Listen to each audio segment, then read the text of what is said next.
अगर आज भारत एक अखंड राष्ट्र के रूप में खड़ा है, तो उसके पीछे कई नेताओं का योगदान है, लेकिन जिनका नाम अक्सर पीछे छूट जाता है, वे हैं सरदार वल्लभभाई पटेल। उन्हें लौह पुरुष कहा जाता है, लेकिन क्या हम वास्तव में जानते हैं कि वे कौन थे, उन्होंने क्या किया और उनके बारे में कौन-कौन से मिथक फैले हुए हैं? इस वीडियो में हम सरदार पटेल से जुड़े लोकप्रिय मिथकों और ऐतिहासिक तथ्यों को अलग-अलग समझेंगे। यह वीडियो किसी को नीचा दिखाने या ऊंचा चढ़ाने के लिए नहीं, बल्कि इतिहास को ईमानदारी से देखने की एक कोशिश है।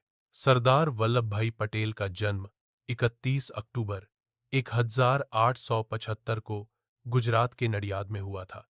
वे एक साधारण किसान परिवार से थे और शुरुआती जीवन में उन्होंने कभी राजनीति में आने की योजना नहीं बनाई थी। वे एक सफल वकील बने और इंग्लैंड जाकर कानून की पढ़ाई भी की। भारत लौटने के बाद उन्होंने वकालत में अच्छा नाम कमाया, लेकिन गांधी जी के संपर्क में आने के बाद उनका जीवन पूरी तरह बदल गया। यहीं से भारत के स्वतंत्रता संग्राम में उनका सक्रिय योगदान शुरू होता है। सबसे पहला मिथक यह है कि सरदार पटेल केवल एक कठोर और सख्त प्रशासक थे, जिनके पास भावनात्मक समझ या राजनीतिक सूझबूझ नहीं थी। लेकिन तथ्य यह है कि पटेल एक बेहतरीन जननेता और रणनीतिकार थे। खेड़ा सत्याग्रह और बारडोली सत्याग्रह में उनकी भूमिका ने यह साबित कर दिया कि वे किसानों की समस्याओं को गहराई से समझते थे। बारडोली आंदोलन की सफलता के बाद ही जनता ने उन्हें सरदार की उपाधि दी। वे केवल आदेश देने वाले नेता नहीं थे, बल्कि जनता के साथ खड़े रहने वाले नेता थे। दूसरा बड़ा मिथक यह है कि भारत का एकीकरण स्वाभाविक रूप से हो गया और इसमें सरदार पटेल की भूमिका को बढ़ा चढ़ाकर बताया जाता है। वास्तविकता इससे बिल्कुल उलट है। 1947 में जब भारत आजाद हुआ, तब देश 560 से अधिक रियासतों में बांटा हुआ था। हर रियासत का अपना राजा, अपनी सेना और अपनी अलग सोच थी। अगर इन रियासतों का भारत में विलय न होता, तो भारत आज एक मजबूत राष्ट्र नहीं, बल्कि बिखरा हुआ उपमहाद्वीप होता।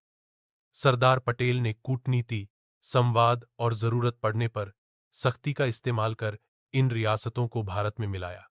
हैदराबाद, जूनागढ़ और कश्मीर जैसे मामले बेहद संवेदनशील थे, खासकर हैदराबाद, जहां के निजाम भारत में विलय के खिलाफ थे। पटेल ने ऑपरेशन पोलो के जरिए इस समस्या को हल किया। यह निर्णय आसान नहीं था, लेकिन राष्ट्रीय एकता के लिए आवश्यक था। यह स्पष्ट करता है कि पटेल केवल आदर्शवादी नहीं थे, बल्कि व्यावहारिक राष्ट्र निर्माता थे। एक आम मिथक यह भी है कि सरदार पटेल और जवाहरलाल नेहरू एक दूसरे के कट्टर विरोधी थे। सच्चाई यह है कि दोनों के बीच वैचारिक मतभेद थे, लेकिन व्यक्तिगत दुश्मनी नहीं थी। 1946 में कांग्रेस अध्यक्ष के चुनाव में अधिकांश प्रांतीय समितियों ने पटेल का समर्थन किया था।